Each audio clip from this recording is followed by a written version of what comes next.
तो नमस्कार दोस्तों, यस के क्लासेस में आप सभी का भरपूर तरीके से मैं यस के सर आप सभी का स्वागत करता हूं।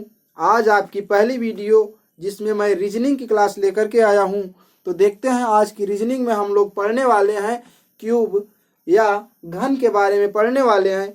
यहाँ पर आपको घन को कई भागों में काटना होता है और अंतः केंद्रीय घन कितने होते हैं, कितने फलक होते हैं, कितने कोने हैं, ये सभी डाउट आज मैं आपका क्लियर करने वाला हूं।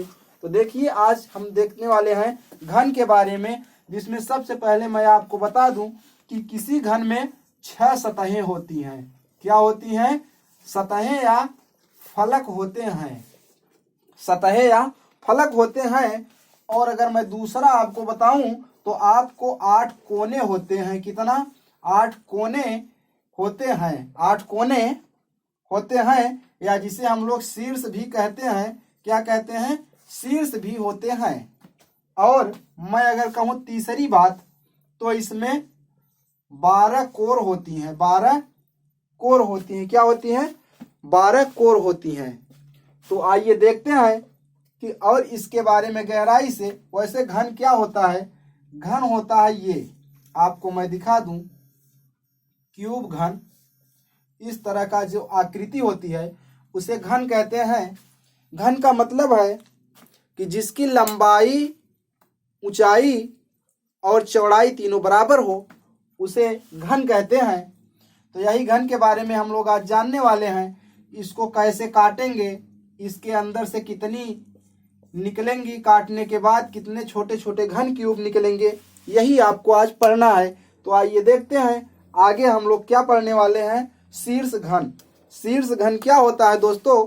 शीर्ष घन में मैं आपको बता दूं कि ऐसे घन के प्रत्येक शीर्ष या कोने पर स्थित होते हैं, जो प्रत्येक घन या घनाभ की इनकी संख्या सदैव 8 होते हैं। इसका मतलब ये कोने की बात कर रहा है, जिसमें कोने होते हैं शीर्ष घन, उसमें हमेशा ये 1, ये 2, ये 3 और ये 4, ये 5, ये 6 और ये 7। अगर मैं वो वाला दर्शाऊं जो पीछे छुपा है, तो आपको यहां पर निकल करके आएगा, जिसमें 8 कोने होते हैं। क्या? अब चाहे वो कितना बड़ा घन हो या कितना भी बड़ा, छोटा हो या बड़ा हो, उसका जो कोण होगा या शीर्ष होगा, वो आपका हमेशा सदैव 8 ही रहेगा। तो इसी में हम लोग ये देखते हैं कि हम पहला देखें कि शीर्ष घन में कितने कोने होते हैं? 8। ये सदैव होते हैं, यही जो कभी बदलते नहीं। और इसी में ऐसे घन, क्या मध्य घन के बारे में हम लोग बात करने वाले हैं। ऐसे घन प्रत्येक किनारे के ठीक मध्य में स्थित। अगर मैं कहूं ऐसे, इधर, इधर और इधर, अगर मैं इसे कई भागों में अगर काट दूं, कई भागों में अगर मैं काट दूं,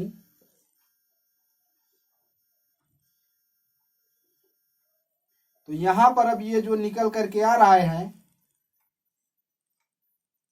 ये देखिए, ऐसे किनारे के क्यूब को छोड़कर ये जो बीच का क्यूब निकलता है, इसे हम लोग मध्य घन या क्यूब कहते हैं। इसे ज्ञात करने के हम लोग एक फार्मूला यूज करते हैं, जिसका है 12 माइनस कोष्टक में n-2। इस फार्मूले के माध्यम से हम मध्य घन को ज्ञात करते हैं। मध्य घन को ज्ञात करते हैं। तो अब हम लोग जानने वाले हैं केंद्रीय घन। केंद्रीय घन हम एक बार समझ लेते हैं। जैसे कोई घन हो गया, ये हमारा एक घन हो गया। क्या हो गया? घन। तो ऐसे प्रत्येक फलक के ठीक बीच, ऐसे प्रत्येक फलक, ये फलक, ये फलक, ये फलक, फलक के जो प्रत्येक बिल्कुल अंदर का हिस्सा होगा, उसे जो केंद्र में स्थित होती है, उसे हम केंद्र घन कहते हैं। उसे हम केंद्रीय घन या केंद्र घन कहते हैं। तो जो यहाँ पर चारों तरफ से काटने पर, जो फैलने पर निकलेगा, जो बीच में बिल्कुल मध्य में स्थित होता है, उसे हम केंद्रीय घन या केंद्र वाला घन बोलते हैं। और अंतः केंद्रीय घन के बारे में हम लोग अब देखेंगे कि अंतः केंद्रीय घन क्या है।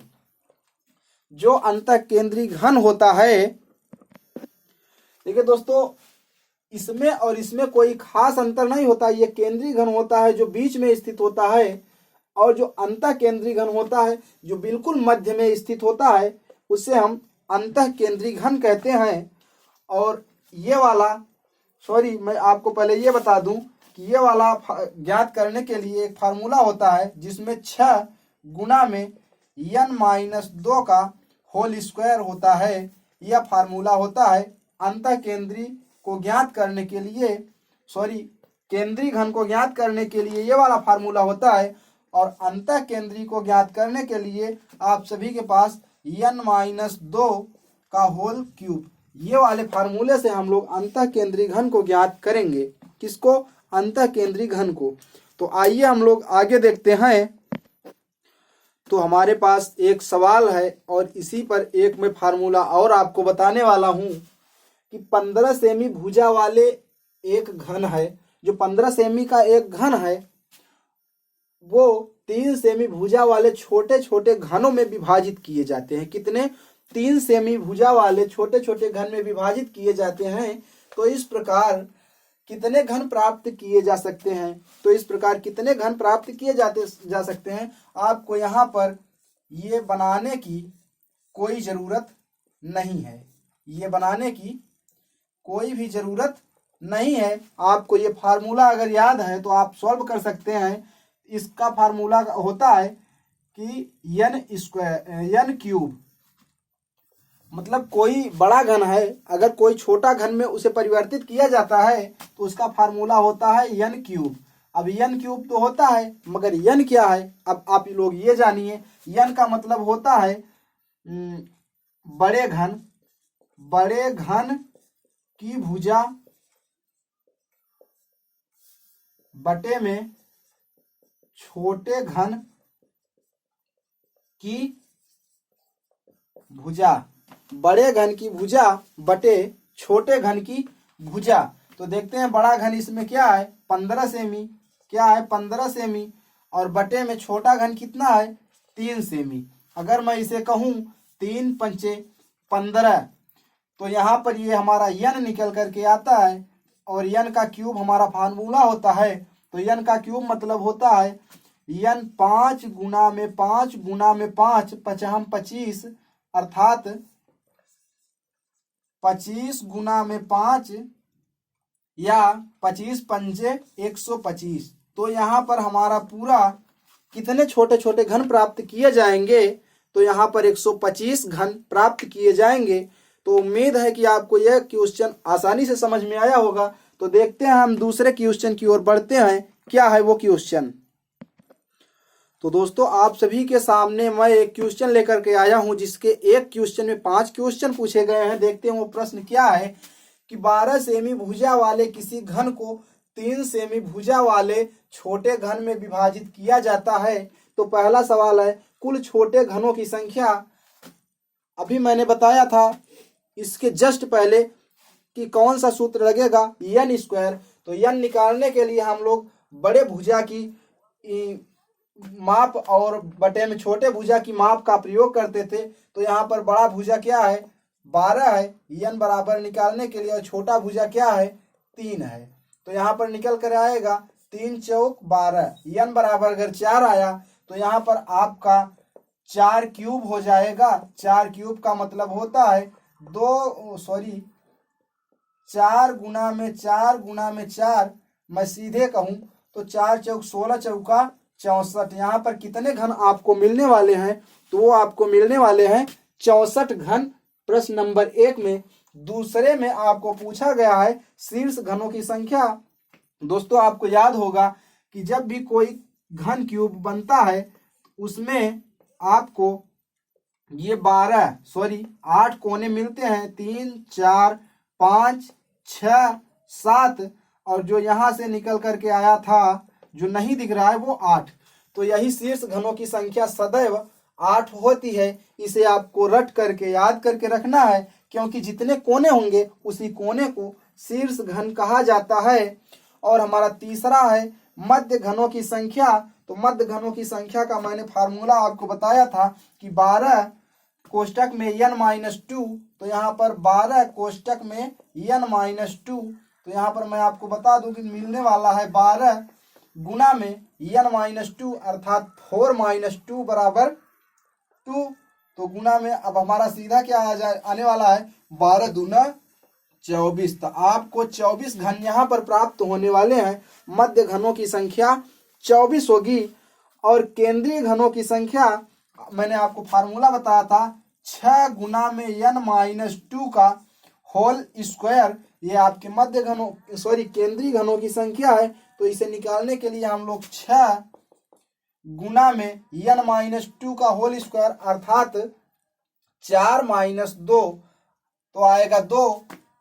तो 2 का स्क्वायर आपको निकल करके आएगा 6 गुना में 4 या 6 चौको 24।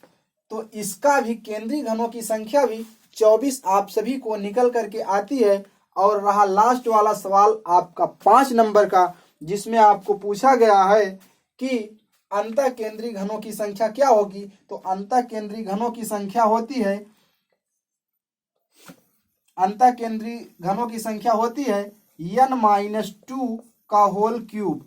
तो यह फार्मूले से आपको निकल करके आएगा 4 - 2 का होल क्यूब या इसमें से 2 निकल जाएगा तो 2 का होल क्यूब। तो आएगा आप सभी का 2 का 2, 2 दूना 4, 4 दूना 8। तो आपका ये लास्ट सवाल का आंसर आया 8। तो उम्मीद करता हूं आपको यह भी रीजनिंग की क्लास मेरी आप सभी को बेहतरीन तरीके से घन क्यूब का क्वेश्चन समझ में आया होगा और इसकी जो मैंने व्याख्या की इतने बेहतरीन तरीके से यह भी आपको समझ में आया होगा। तो मैं आज इसकी क्लास यहाँ पर समाप्त करता हूँ और देखते रहिए एसके क्लासेस हंडिया प्रयागराज को। हमारे चैनल को सब्सक्राइब करें तथा हमारे वीडियो को लाइक करें और अपने दोस्तों को भी शेयर करें। तो धन्यवाद हमारा वीडियो देखने के लिए। जय हिंद, नमस्कार।